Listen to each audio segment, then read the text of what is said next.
Doctor Roberto Miranda, gracias por esta entrevista. Encantado, Jaime, de estar aquí contigo. Este libro, en su tercera edición, además, El expediente de Cristo, relata en términos jurídicos, procesales, cómo es que fue, digamos, llevado a juicio Así es.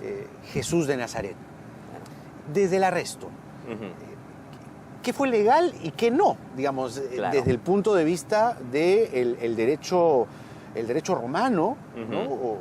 O qué otro, digamos, qué otro derecho procesal interviene Claro. aquí? Bueno, aquí interviene el derecho judaico, que Ya. estaba plasmado en el Pentateuco. El Torá, que era la ley, básicamente tenía en el Levítico y en el Deuteronomio información clave con respecto al procedimiento. Vamos al huerto de Getsemaní. Claro, Ahí ocurre el arresto. así es. Ese arresto, ¿qué vicios tuvo? El arresto, en principio, tendría que haber sido por un delito flagrante. Todo el Deuteronomio y Levítico establece que, por ejemplo, le encuentras a la mujer adúltera, en el acto mismo lo llevas para apedrearla. Ya, pero acá el hombre estaba rezando, o Claro. estaba con sus seguidores, con Claro. sus discípulos. En el caso, por ejemplo, de Juan el Bautista, le cortan la cabeza. O sea, juicios sumarios, pero con delitos flagrantes. Ya. En el caso de Jesús no había cometido ningún... Por eso que cuando vienen a arrestarlo, primeramente no existía DNI, no existía Identifac, ni tampoco había huella digital. Entonces lo que le dice Judas es, como Jesús no tenía pues una apariencia redentora, como ahora lo pintan, Jesús no era sino uno más de los demás, Judas dice, a quien yo le dé un beso en la mejilla, a ese prendedlo. Ya. Esa es la señal. Ya. Entonces viene con la gente con antorchas y dentro de la oscuridad, más o menos, como no se saca la cuenta quién es, Jesús de repente tenía 1,68 m, 1,70 m, era un judío trigueño, no era pues como lo vemos en Hollywood, entonces ahí viene el beso. Ya. Y entonces, lo prenden. Y entonces dice, salve maestro, ¿no? Que es un saludo, maestro. Entonces le dice, con un beso entregas al Hijo del Hombre y ahí lo prenden. Primeramente, no hay delito flagrante, está en un jardín privado, o sea, violan la propiedad privada, no está haciendo prácticamente ningún acto de sedición. Él estaba en plena oración, Jesús tiene duplicidad de juicios. Y aquí ahora podríamos decir non bis idem, no dos veces sobre lo mismo, pero ahí se viola el non bis idem romano, que ya existía. Es decir, lo juzgan por la vía religiosa y lo juzgan en el fuero político también, ¿no? Ante el procurador romano. Entonces, en el primer caso, el delito es blasfemia. Y todos los cargos están en función a la blasfemia, ¿no? Este señor ha dicho que es el Hijo de Dios. Este señor es hijo de José, de Galilea, él es un carpintero. ¿Cómo va a decir que es hijo de Dios? Claro. Algo bueno puede venir de Nazaret, le había dicho ya anteriormente el hermano Natanael a Felipe.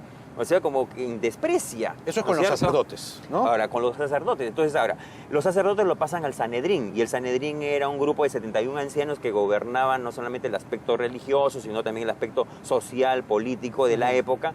Y entonces, ellos son los que le someten a un interrogatorio, pero para eso tienen testigos. Y esos testigos son testigos falsos. Ese es otro vicio. Ese es otro vicio. Otro, Jesús no presenta testigos de descargo. Ya, que podrían haber sido sus discípulos. Podrían haber sido sus discípulos, o por ejemplo, el ciego Bartimeo. Ya. O de repente el chico que estuvo epiléptico y lo curó. O Lázaro. O ahí está Lázaro, ¿No? por ejemplo. Ese era un testigo clave. Claro, era un testigo fundamental. Claro. Entonces, no presenta, y además en aquella época se ejercía la autodefensa. No había que llamar al advocatus, que es en el derecho romano el llamado para poder defender, Ajá. o en Grecia antigua el paracleto, el que estaba al costado del acusado para consolarlo, asesorarlo y guiarlo. En el derecho judaico no había eso. Y ahí viene este jaleo, este ida y vuelta entre Pilatos y Herodes. Claro. Y Pilatos de nuevo. ¿Ahí qué ocurre, digamos? Claro, hay una competencia, ¿no es cierto?, jurisdiccional ahí en la que cuando Pilato escucha que él era Galileo, entonces dice, yo no tengo competencia, el que debe juzgarlo debe ser Herodes. Por consiguiente, lo remite a Herodes. Herodes no le hace prácticamente ningún interrogatorio, sino que le dice, quiero ver milagros. Dice que tú eres milagrero, hazme un milagro. Y Jesús guarda silencio. Ahora, el guardar silencio ahora es un derecho en el derecho procesal penal peruano. Pero antes, dentro de los aforismos romanos, el que calla, otorga. Ajá. Si tú callas, significa que estás admitiendo tu responsabilidad. Ya. Y lo mismo ocurrió ante Pilato. Por eso Pilato le dice que como no vas a decir nada, no te defiendes. Claro. Entonces termina el juicio religioso con la sentencia de muerte a Jesús. Este señor, dice Caifás, luego de desgarrarse las vestiduras, dice, no hay necesidad de mayor prueba. a confesión de parte, relevo de prueba. Él ha dicho que es el Hijo de Dios y con eso es culpable. suficiente. Pero ese es el juicio religioso. ¿Y el juicio político? No había necesidad de juicio político porque ahí nomás ya deberían haberlo ejecutado. Pero ¿qué pasa? Jesús era muy popular y sentenciarlo en Jerusalén podría haber provocado disturbios, podría haber provocado una marcha así como la de Cuatro Suyos, una marcha pues en la Plaza San Martín. Una desestabilización. ¿No? Una desestabilización total. Entonces ellos tienen miedo de que haya un levantamiento de parte del pueblo. Ante esa situación piden las garantías del derecho romano, por eso que se acercan al procurador, porque Poncio Pilato era un procurador, incluso existe una en la zona de Galilea, en la parte norte, existe una inscripción de Poncio Pilato procurador. O sea, ese personaje existió y tenía ese cargo. Entonces lo someten a él, pero ya le llevan no con el cargo de carácter religioso, el cargo que le imputan es de carácter político. Este señor está diciendo que no paguemos tributo al César y eso es un delito de lesa majestatis. Es un delito de sedición, de rebelión.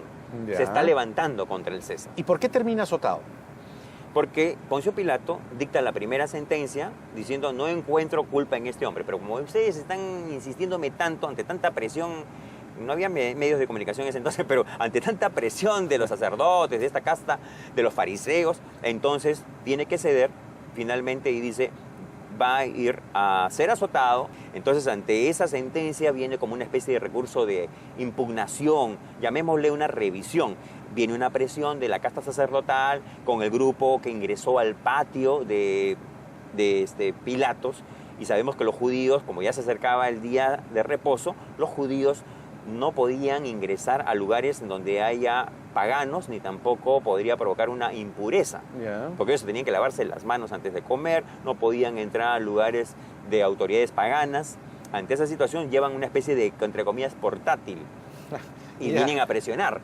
Le dice, si tú no lo sentencias a muerte, a pesar de que esto está probado y comprobado de que él ha dicho que no paguemos tributos al César, entonces te vamos a acusar ante César y va a ser peor tu suerte. Lo presionan. Lo presionan, entonces ahí viene entonces que Pilato comienza a dudar, a pesar de que su esposa era una gran consejera para él, no te metas con este hombre es justo, ¿no?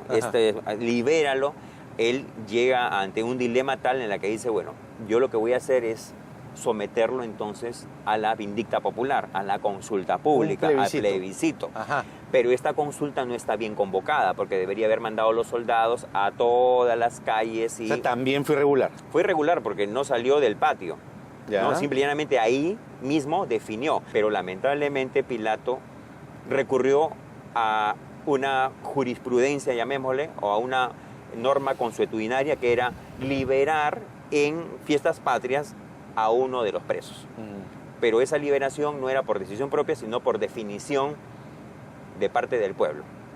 Entonces escoge al peor de los elementos de la sociedad llamado Barrabás, para que de esa manera él se sentía ya ganador. Entre Barrabás y Jesús, obviamente, claro, pues Jesús... La escoria y este hombre que... Jesús se la lleva, dijo, no, aquí con esto es jaque mate, ¿ya? Y acá los judíos ya no me van a fastidiar más. No calculó que ese era una portátil.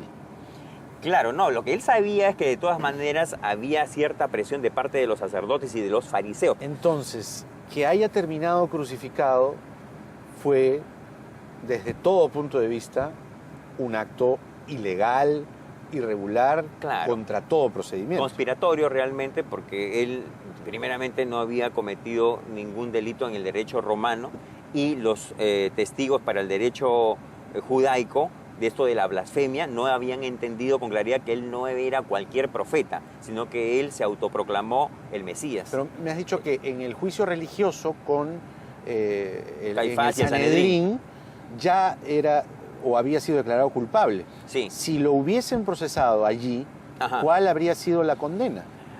Apedreamiento. Apedreamiento, ¿no? O sea, como la mujer adúltera, la lapidación. Y la crucifixión más bien fue una condena dentro del derecho romano. Dentro del derecho romano. Pero ¿por qué ellos llevaron a la competencia romana? Para poder tener las garantías de la ejecución. Habían soldados romanos, centuriones, todo el Vía Crucis estaba debidamente, como se dice, protegido y bordeado por la soldadesca romana. Incluso en el sepulcro se puso el sello del emperador. Doctor Miranda, muy interesante. Le agradezco por esta entrevista. Jaime. Me da un gusto de haber estado aquí y sobre todo en este ambiente móvil. Gracias, doctor. Un privilegio. Gracias. Gracias. Muy interesante, ¿verdad? Muy interesante cómo es que este proceso finalmente tiene todos los vicios procesales, ¿no? Se tiró contra todos los artículos, en fin, las normas del derecho judaico y del derecho romano. A toda pantalla, nuestra página en Facebook, usted solo va al buscador, pone Primer Plano y puede estar durante todo el día siguiendo nuestra aventura, ¿no?, diaria de buscar la noticia, buscar nuestros entrevistados. Ahí están nuestros contenidos. Si usted no pudo ver el programa en vivo por Willax, puede ir a nuestra página de Facebook y poder ver las entrevistas, los informes, todo lo que preparamos a diario para usted.